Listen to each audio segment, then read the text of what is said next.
자, 우선 두산로보틱스의 주가 오늘 1% 조정을 받고 있는데요. 어제 엔비디아의 주주총회가 있었어요. 여기에서 또 언급이 나왔던 게 데이터 센터 중심 그리고 로봇 등 새로운 시장 개척할 거다. 다시 한번 엔비디아의 젠슨왕이 이 로봇에 대한 언급을 함으로써 그죠? 글로벌 빅테크 기업들이 여전히 로봇에 집중을 많이 하고 있구나. 이런 걸 우리도 확인할 수 있는 순간이요. 테슬라도 이 로봇 기업이잖아요. 그죠? 테슬라도 로봇 기업이고 이 엔비디아 같은 경우에는 소프트웨어, 그죠? 관련된 칩을 생산하는 부분이라면 이제 테슬라가 이제 하드웨어적인 부분들을 좀 공략하고 있다라고 보시면 될 것 같습니다. 자, 근데 이제 뭐 이런 얘기들이 있을 것 같아요. 여전히 이제 두산로보틱스 지금 뭐 실적도 안 나오고 매출도 안 나오는데 이거 왜 가지고 있느냐, 그죠? 최근에 이제 코스피 200 편입되면서 활발해진 유동성을 볼 때는 로봇 쪽 오나 보다. 역시 인공지능 다음은 로봇 쪽구나 이런 분위기였는데 또 잠깐 조정받았다고 이런 이야기가 조금씩 또 나와요. 종토방에서. 그러니까 그런 사람들의 말에 우리가 흔들리면 안 되는 거예요. 그리고 여러분께 좀 강조를 드렸던 포인트가 이 자료를 좀 보여드리겠네요. 잠깐 이건 좀 내려드리고 문자 남기시면 두산로봇 대응해드립니다. 자, 보면은 이게 중요하거든요. 저는 여러분들에게 두산이 무조건 협동 로봇에서 1등을 해야 된다라고 말씀드린 적이 없어요. 항상 이제 말씀을 드렸던 게 협동 로봇 시장의 규모의 성장에 따른, 그죠? 시장이 점점 커지는 것에 따른 두산 로보틱스의 시가총액이 성장하는 부분들. 그리고 그 두 번째가 이제 두산 로보틱스의 성장성이죠. 어쨌든 뭐 이러나 저러나 매출 안 나온다고 놀리는데 좀 웃기죠. 글로벌 4위인데 판매 대수로 보면은 이제 글로벌 4위에 비중을 차지하고 있는 두산 로보틱스고 18년도부터 22년도까지의 두산 로보틱스의 매출 성장성은 그죠? 굉장히 좀 두드러지는 모습이에요. 근데 여기서 하나 또 포인트가 있어요. 자주 말씀을 드리지 않았던 내용 중에 또 하나인데 유니버셜 로봇과 일본의 화낙 같은 경우에는 기존의 시장 선점을 굉장히 잘 해놓았고 고객사들이 이미 확보가 된 상황이죠.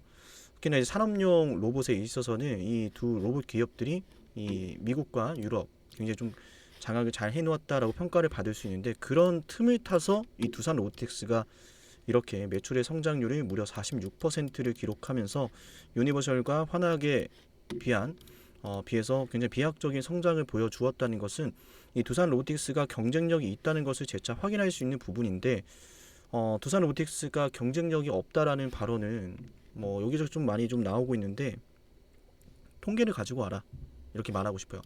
그럼 두산이 도대체 어떻게 이렇게 비약적인 성장을 보일 수 있었는지, 그죠?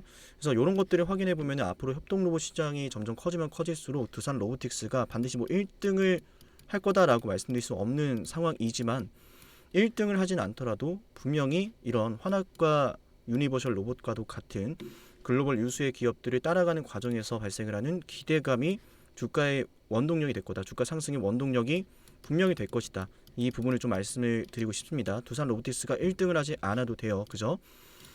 그래서 우리는 이 두산 로보틱스를 좀 바라보실 때 이런 부분도 좀 체크하시면 좋을 것 같고 최근에 코스피 200에 편입이 되면서 이 종목에 대한 유동성이 굉장히 많이 증가한 모습인데요. 과거 신규 상장이 되면서 고점을 찍었을 당시 그때 당시 이제 10만 4,500원 가격을 찍었던 모습인데 이때 나왔던 이야기가 이제 2월달 MSCI부터 CS2024 그런 단기적인 수급적인 모멘텀이었다면 지금 이제 코스피 200 편입이 되고 나서 그죠? 구체적인 실적에 대한 가시화가 점점점 뚜렷해지고 있는 시점이다라는 말씀을 여러분께 좀 드리고 싶습니다. 그래서 좀 하나 여러분께 좀 보여드리면 최근에 인공지능 열풍에 따라서 데이터 센터 증설 이야기 정말 많이 들어보셨을 거예요. 구리값이 정말 많이 올라가고 있다. 아마존도 시총 2조 달러 돌파하면서 미국에서 5위가 됐다. 근데 여기서 하나 중요한 거는 많은 글로벌 빅테크 기업들이 인공지능에 투자를 확실하게 하고 있다는 부분이고 인공지능에 투자를 하는 그 방향성이 결국에는 젠슨왕이 계속 말하고 있는 이 로봇, 그죠? 테슬라가 계속 외치고 있는 로봇으로 이어질 것이다라는 거예요. 많은 글로벌 기업들, 이제 국내 기업들조차도 이제 로봇을 계속해서 채택을 해 나가고 있고 앞으로 미래의 산업을 절대로 우리가 등지는 상황이 벌어지지 않으려면 이 로봇은 거의 필연적인 단계라고 볼 수가 있어요. 이 저가형 이제 중국 제품 같은 경우에는 당연히 이제 가격적인 측면에서는 분명히 굉장히 저렴한 수순이지만 좀 황당한 소리라는 유튜버가 있어서 좀 이걸 좀 말씀을 드리고 싶은데 영상 좋아요 한 번씩 눌러주시면 감사할 것 같습니다. 아마 보신 분도 있으리라 생각을 해요. 근데 굳이 언급하진 않을 건데 이런 얘기를 해요. 중국이 로봇 청소기를 장악했다. 중국이 로봇 청소기를 장악했고 저가형 로봇 시장은 중국이 모두 쓸어갈 테니 두산 로보틱스는 기술적인 측면도 가격적인 측면도 완전히 밀리는 기업이다. 뭐 충분히 그렇게 생각할 수 있다라고 생각하는데 뭐 우리 구독자분들만 본다는 가정하에서 저는 개소리라고 생각합니다. 자, 일단은 첫 번째 기술적인 측면에서 밀린다. 뭐 그 시장이 별로 크지 않으니까 그동안에 투자를 안 해왔었다. 그렇다면 통계를 가지고 얘기하자. 자, 두산 로보틱스가 아까도 제가 보여드렸지만 이 성장률 매출 나오고 있다니까요. 매출의 성장성이 굉장히 뚜렷해진 시점이죠. 18년도부터 22년도까지 그죠? 그리고 이런 상황에서 두산은 아직까지 개척되지 않은 시장을 공략하기 위해서 제품의 라인업을 갖추어 놓은 상태고요. 다른 이제 일본의 환학이나 유니버셜 로봇 같은 경우에도 뭐 다양한 제품 라인업을 할 수 있지만 굳이 안 한 이유가 그 시장은 별로 메리트가 없어서다라고 했지만 결과는 증명을 하죠. 두산의 선택이 옳았다라는 것을 앞으로도 좋은 기대감을 갖게 해주는 내용일 거라고 저는 생각을 하고요. 그러니까 단순한 성장성이 아닌 거예요. 그리고 두 번째, 중국산 저가형 제품에 밀리게 될 것이다. 자, 그러면 한번 여쭤보겠습니다. 당신 스마트폰 혹시 화웨이 거 쓰시나요? 삼성전자 쓰시나요? 중국산 쓸 거예요? 단순하게 100만 원짜리 제품을 쓰는데도 중국산 안 쓸 거잖아. 근데 왜 중국산 제품이 이긴다 그래? 청소기 로봇 정도는 중국산 쓸 수 있지. 근데 가격대가 올라가면 올라갈수록 중국산 이미지는 개인이나 기업들에게 그렇게 좋지가 않아요. 그리고 또 그걸 왜 네가 섣불리 예단하느냐라고 한다면 요거 보여드릴게요. 그러니까 뭘 좀 알고 얘기를 하던가, 그죠? 그런 사람들이 함부로 얘기를 하니까 로봇에 대한 전망이 메리트가 없다라고 하는데 저는 우리나라 로봇이 글로벌 1위라고 말한 적이 단 한 번도 없어요. 그 안에서 이제 포인트를 찾자는 거지. 아직 안 오르고 또 있으니까 이거 보여드릴게요. 현재 슬라이드부터. 자, 요거거든요. 뭐 너무 당연한 얘기지만은 미국 같은 경우에는 지금 반도체, 바이오 뭐 모든 걸 다 견제하고 있어요. 중국은 그냥 완전 때려박고 있죠. 달러 패권에 도전을 하고 있으니까. 그죠? 고부가치 산업에 있어서는 중국이 발도 못 디디게 하겠다. 시진핑 주석이 반성하고 돌아와라. 근데 저는 뭐 돌아와도 좀 봐줄까 좀 의문이 들긴 해요. 시진핑은 경제 개방 상당히 많이 하려고 하는데 쉽지가 않죠. 언젠간 경제 개방이 되겠지만 완전 두 손 두 발 다 들면서 중국의 자본 시장 역시 금융 시스템 역시 미국의 손아귀에 좀 들어가는 그런 좀 조건을 달았을 때 개방이 될 것 같은데 뭐 아직은 그런 수준은 아니니까 어쨌든 이건 좀 논의였는데 지금 이 중국 상황을 보시면은 산업용 로봇 미안하지만 25% 관세 때려버려요. 한국은 프리입니다. 산업용 로봇만 보더라도 산업용 로봇은 이제 지금까지는 이제 중국 시장에 많이 치우쳐져 있었고 중국이 주도했던 섹터이기도 해요. 중국이 로봇을 많이 또 수요가 나오는 곳이다 보니까 중국에서 나오는 로봇 관세 때리겠다. 25%. 협동 로봇 시장 중국계 많이 커진다. 그러면 관세 안 때릴까요, 이거? 바이오나 뭐나 다 때리고 있는데 분명히 때려요, 여러분들. 무조건 때려요. 무조건 때려요, 여러분들. 자동차면 뭐면 다 때리는 거 뭐 아낌없이 지금 지원법안 통과되고 있는데 이게 변수가 있을까? 자, 여기서 그럼 만약에 트럼프가 당선되면은 달라지지 않을까요? 한다면 요거 봅시다. 트럼프도 대중국 경제에 있어서는 동의하는 입장이에요. 제조업 일자리 리쇼링 중국 나갔던 거 다 가져오겠다. 너무 극단적으로 자국 우선주의다 보니까 이 IPF도 폐기하고 이러겠다 이런 얘기를 하지만 결국에는 이제 대중국 수출에 대한 이제 오프쇼링 통제 강화도 계속하고 있고 이런 걸 좀 강조를 하고 있고 중국 제품 안 쓰겠다 뭐 이런 선택 바이든이든 트럼프든 똑같은 입장이에요. 두 대선 후보에 좀 차이점이 있다면 바이든은 이제 화석 연료에 대한 규제를 강화하자. 트럼프는 화석 연료 더 채굴하자. 이런 입장인 거고. 어쨌든 그래서 일단 두산 로보틱스가 뭐 투자하기에는 뭐 메리트가 없다라는 이야기는 저는 전혀 동의할 수 없는 내용이고 뭐 사람마다 생각의 차이가 있는 거지만 그 생각의 차이가 이제 뭐 투자 결과를 좀 다르게 만들겠죠. 그죠?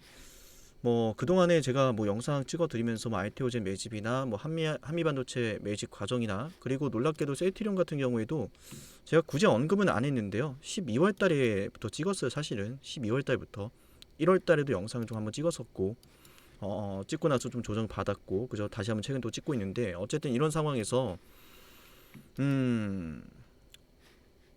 두산 로보틱스를 좀 객관적으로 볼만한 방송이 여러분들에겐 필요한 거고, 저는 이제 조정이 나오면 반드시 조정이 나온다 라고 말씀을 드려요.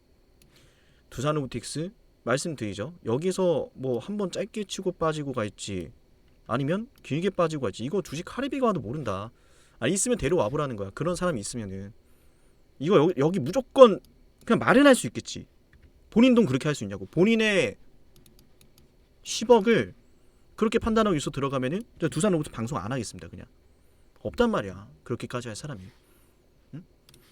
근데 저는 제가 직접 투자를 한다라고 말씀드렸었고, 다시 매수를 한다면은 이 흐름 말씀드렸죠. 이 위로 올라타면은 이때 매수할 거라고. 응? 뭐 전체적인 한국 로봇 산업에 비해서 미국 기업들이나 뭐 일본의 기업들이 당연히 밸류가 높은 건 맞아요. 그 부분에 대해서 동의를 안 하거나 반대하는 게 아니에요. 하지만 분명히 이 로봇 시장은 아직 개척되지 않은 시장이고, 많은 글로벌 기업들이 인공지능에 투자를 하면서 결국 로봇에도 집중을 하게 되는 시기가 올 것이고, 그 부분들이 가장 빠르게 실적 모멘텀으로 가시화될 수 있는 부분은 인간형 로봇은 당연히 기술력은 높지만 협동 로봇이 자리를 차지하게 될 것이다. 그 부분은 우리가 의심하지 않아도 된다. 왜? 물가를 잡아야 되는 미국 입장이고, 생산자 물가 지수를 계속 낮추기 위해서는, 당연히 단가 경쟁을 낮추기 위해서는 이 인건비를 낮출 수는 없으니 생산의 효율성을 고려해야 되는 시점이요. 그죠? 그래서 우리가 좀 챙겨봐야 되는 게, 어제도 좀 말씀드렸던 부분이긴 한데 한 번 더 강조를 드려볼게요. 그러니까 지금 뭐 임금이 계속 올라가잖아요. 미국의 임금이, 이 회색선이 미국의 임금인데 계속 올라가요. 근데 웃긴 거는 노동 시간이 급감했죠. 따라가지 못해요. 그러니까 기업들은 평소처럼 이제 직원들을 고용하고 평소처럼 직원들에게 비용을 지불하는 게 아니라 더 많은 비용을 지불하고 있음에도 불구하고 근로자들은 그에 대한 정당한 이제 근로 시간의 상승이 아니라 그냥 평소처럼 일을 하고 있는 거예요. 굳이 더 많이 일을 하지 않고 있다라는 이야기로도 될 수 있는 거고, 기업들에겐 그게 또 부담이 될 거라는 거고. 그래서 이런 시점에서 이제 선택할 수 있는 거는 산업용 로봇이 아니라 협동 로봇이라는 거예요. 협동 로봇. 요걸 또 켜놓고 얘기하고 있었네. 가릴게요. 그냥 꺼놔야겠다. 그죠? 자, 문자 남기실 분들은 6480-224 두산 로봇. 오늘 그게 중요한 게 아니기 때문에 남기실 분들 알아서 남기세요. 자, 협동 로봇은 지금 이게 중요한 거예요. 그러니까 비용이 많이 들면은 당연히 이제 중국에 나갔던 공장들 다시 미국이나 이제 자국으로 돌릴 때, 그죠? 리쇼어링을 할 때 비용도 부담이 되고, 또 설치하는 시간이 오래 걸리면 또 이걸 전환하는 데까지 많은 시간이 또 드니까, 그죠? 그만큼 제조의 공백이 생길 거 아니에요. 그죠? 제조 라인의 공백을 최소한으로 하고 비용도 최소한으로 하고 많은 것들이 좀 이점에 할 수 있는 게 산업용 로봇이 아니라 협동 로봇이라는 거예요. 그죠? 그래서 전체적으로 이 전통용 산업용 로봇에서 협동 로봇으로 넘어오고 있는 사이클이라는 말씀을 어제도 좀 말씀을 드렸던 부분이고, 이런 것들을 감안해 본다면 물가 잡기에도 좋아, 제조업 리쇼링 하기에도 너무 좋아, 선택하지 않을 이유가 없다라는 거예요. 근데 아직까지 이야기가 안 나오는 게 이상하지 않아요? 저는 너무 이상하다라고 생각을 해요. 그죠? 통계를 가지고 얘기하자는 거예요. 그죠? 그래서 저는 여러분들에게 말씀을 드릴 수 있는 게, 이 두산 로보틱스 같은 경우에는 12만 원의 고가를 찍었던 당시 나왔던 재료가 2월달 MSCI 그리고 CS2024 이런 내용들이었다면, 이제는 그를 뛰어넘을 수 있는 재료가 있는데, 왜 사실을 외면하고 왜 진실을 보지 않고 당장의 주가를 보면서 종토방에서 뭐 로봇? 두산? 그거 뭐 만년 적자 기업 아니야? 만년 적자 기업이라니 말을 지어내는 애들도 진짜 많아요. 요즘 올해 흑자 원전이 한다. 머릿속에 원전이 진짜 많으니까 원전, 그죠? 원전에 대한 공부를 요즘 많이 하고 있어서 원년이잖아요. 올해 흑자 원년. 흑자 2024년도 하반기에 흑자 전환 예정이고요. 어떤 기업이 적자를 기록하다가 흑자를 낸다라는 모멘텀은 굉장히 큰 모멘텀이에요. 주가가 그죠? 주가가 오버슈팅이 나오기에 충분한 재료란 말이에요. 근데 여기에서 플러스 알파 재료가 있겠죠. 그 플러스 알파가 제가 영상에서 말씀드려왔었던 이런 뉴 두산, 두산의 신사업은 로봇이 책임질 거다. 박정훈 회장이 얘기를 했잖아요. 우리 정말 잘하고 있는데 기존 사업 잘하고 있어. 두산 에너리티, 뭐 두산 밥계 매출 잘 나와. 성장세야. 근데 우리는 두산에 지금까지 없었던 체직에서 완벽한 부활을 꿈꾸고 있어. 그동안의 구조조정 정말 잘해왔고 그 구조조정은 결국 뭐다? 기존 사업 잘하려고, 신사업 잘하려고. 그게 로봇이잖아요. 상징적이란 말이에요. 두산 로보틱스가 또 두산에게. 그래서 두산의 전체적인 밸류업에 좀 집중을 같이 해보자 라는 말씀과 대선까지 포함시킨다면은 흑자 전환 모멘텀과 더불어서 나올 수 있는 이야기가 올 하반기에 굉장히 많이 기다리고 있기 때문에 두산 로보틱스를, 아니 그럼 이런 자리에 안 들어가면 언제 들어가냐라는 거예요. 뭐 나는 뭐 두산 로보틱스 좀 빠져도 괜찮아요 선생님 하시는 분들은 지금 들어가도 저는 상관없다고 생각해요. 근데 과연 여러분들이 혼자서 그걸 버틸 수가 있을지, 만약 이렇게 가다가 음봉 터지면은 불안한데 어떡하지? 아유 괜히 샀네, 이렇게 될 거란 말이에요. 응? 여러분들이 안전하고 건강하게 수익을 보길 바라기 때문에 여기서 급하게 먼저 담지 말라는 거예요. 어차피 출발 신호 알리면은 어디로 올라탄다? 이 위로 올라탈 거다. 갈 거예요. 그렇게 잘 갈 거니까 그때부터. 그죠? 자, 그래서 일단 오늘 두산 로보틱스는 이 두산 로보틱스 종목을 바라보면서 뭔가 좀 걸림돌이 될 것 같고 못 올라갈 것 같고 이럴 것 같다 이럴 것 같다 라고 하는 것들에 대해서 좀 의문점을 말씀드렸던 방송이었던 것 같습니다. 그죠? 올라갈 것에 대한 구체적인 분석들은 최근에도 좀 많이 해드리고 있고 많은 이야기 드리고 있는데, 오늘 하루 뭐 조정 나온다, 뭐 내일 조정 나온다 이런 것만 바라보신다면은 절대로 많은 이들이 부러워하는 이 대박을 이뤄낼 수 없을 거라 저는 생각을 합니다. 왜냐하면 이때 잡았어야 됐네, 이때가 대박이었네 라고 하는 자리들은 보통 분위기가 안 좋을 때요, 안 좋은 악재가 나오고 사람들에게 관심이 없던 순간이에요. 하이닉스가 올라오던 시기만 봐도 그렇죠. 만년 뭐 삼성전자 뒤에서 그죠 2인자 역할만 하고 있다, 아무것도 안 나온다. 당시 HBM 매출 비중이 1%도 안 됐던 걸로 저는 기억을 해요. 뭐 어쨌든 그런 상황에서 뭐 디램도 낸드도 절대 뭐 아무것도 없다 했는데 결국 어떻게 됐어요? HBM 사업 대박 났잖아요. 그죠? 그래서 두산 로보틱스도 지금 오히려 지금 아무런 호재가 구체적으로 없는 것만 같게 느껴지고 답답한 이 순간이 사실은 최적의 투자 적기라고 저는 생각을 합니다. 그죠? 원래 이런 주가의 하락 추세 속에서 잠깐 올라오다 또 빠지면은 미꾸라지들이 꼬이기 마련이에요. 그런 것들이 뭐 신경 쓰이고 답답하지 않을 수는 없겠죠. 그래서 여러분들께서는 제 영상을 보셔야 되는 거예요. 두산 로보틱스가 왜 급등했지? 두산이 왜 급락했지? 이런 부분들을 저는 제 소신껏 여러분께 방송해드릴 거고, 그 분석이 틀릴 수도 있겠죠. 어떻게 사람이 하는 분석이 100% 맞을 수 있겠습니까? 제 말이 무조건 100% 맞습니다, 이런 말씀 드린 건 아니에요. 근데 제가 이 100%라고 외칠 만큼 정말 자신 있는 종목들이 몇 있어요. 그런 거는 제가 무조건 간다 그래요. 그 중에 하나가 두산 로보틱스고, 제가 만약에 무조건 간다 뭐 이런 종목들이 뭐 볼 때마다 이건 무조건 간다 이런 게 다 보이면은 다 찍죠. 여러분들 다 소개해드리고, 제가 생각하는 관점에서 이건 무조건 갈 수밖에 없다라고 생각하는 것들에서 방송을 해드리는 거고, 이 두산 로보틱스는 객관적인 자료들을 그래서 영상에서 많이 말씀을 드리려고 하는 거고, 그리고 세상 돌아가는 이 흐름을 보는 이 두산 로보틱스가 지금 못 갈 이유가 없어. 지금 여기 저렴하단 말이에요. 당장의 매출을 보면서 하는 게 아니라 모멘텀 플레이를 좀 많이 해야 된다. 실적이 흑자에서 적자로 적자에서 흑자로, 적자에서 흑자로 전환되는 이 모멘텀, 얼마인지는 중요하지 않아요. 그냥 흑자로 전환된다 이 모멘텀. 그리고 이 흑자가 앞으로 성장의 원동력, 성장의 첫 발판이 될 거다. 그 기대감을 줄지어서 이어낼 수 있는 뭐 금리 인하라든지 미국의 대선, 두산의 밸류 프로그램이라든지 제조업 라인의 활성화라든지 이런 것들이 좀 될 것 같습니다. 그래서 두산 로보틱스 문자 얘기를 안 했네.